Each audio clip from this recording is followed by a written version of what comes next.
श्रीनर्मदाष्टकम्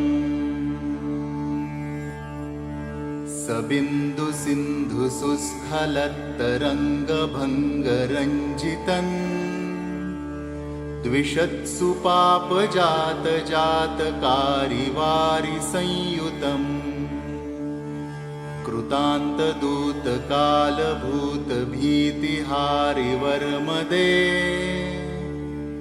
त्वदीयपादपङ्कजन्नमामि देवि नर्मदे। त्वदम्बुलीनदीनमीनदिव्यसम्प्रदायकम् कलौमलौघभारहारि सर्वतीर्थनायकम् सुमच्छकच्छनक्रचक्रचक्रवाकशर्मदे त्वदीयपादपङ्कजन्नमामि देवि नर्मदे। महागभीरनीरपूरपातदूतभूतलन् नमत्समस्तपातकारिदारितापदाचलम्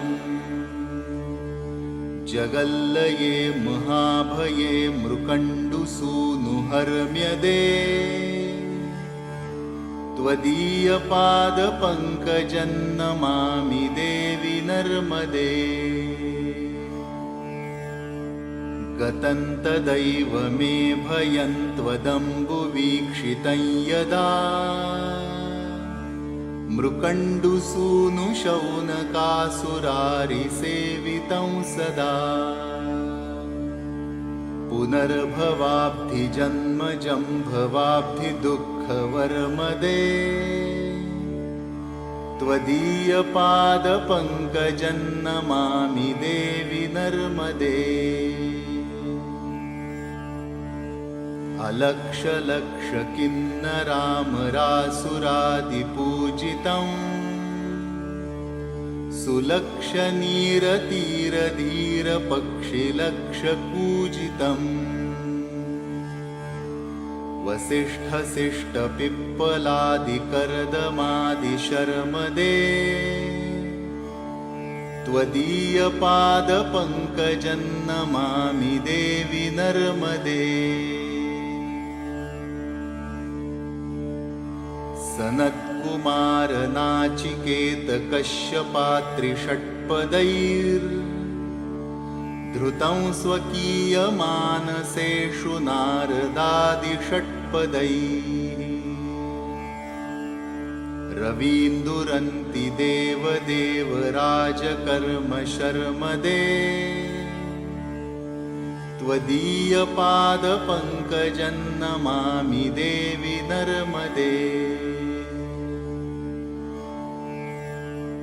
अलक्षलक्षलक्षपापलक्षसारसायुधन्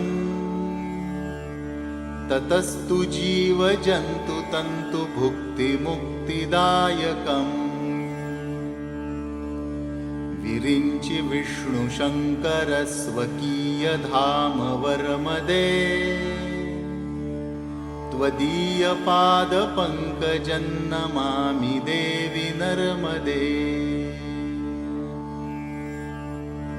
अहो मृतं स्वनं श्रुतं महेशकेशजातटे किरातसूतवाडवेषु पण्डिते शठे नटे दुरन्तपापतापहारि सर्वजन्तुशर्मदे त्वदीयपादपङ्कजन्नमामि देवि नर्मदे।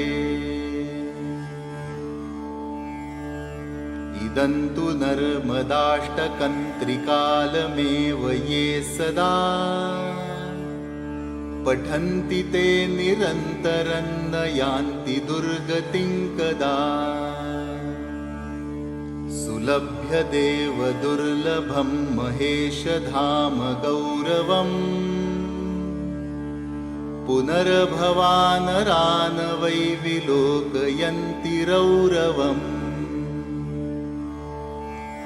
पुनर्भवानरान् वै विलोकयन्ति रौरवम्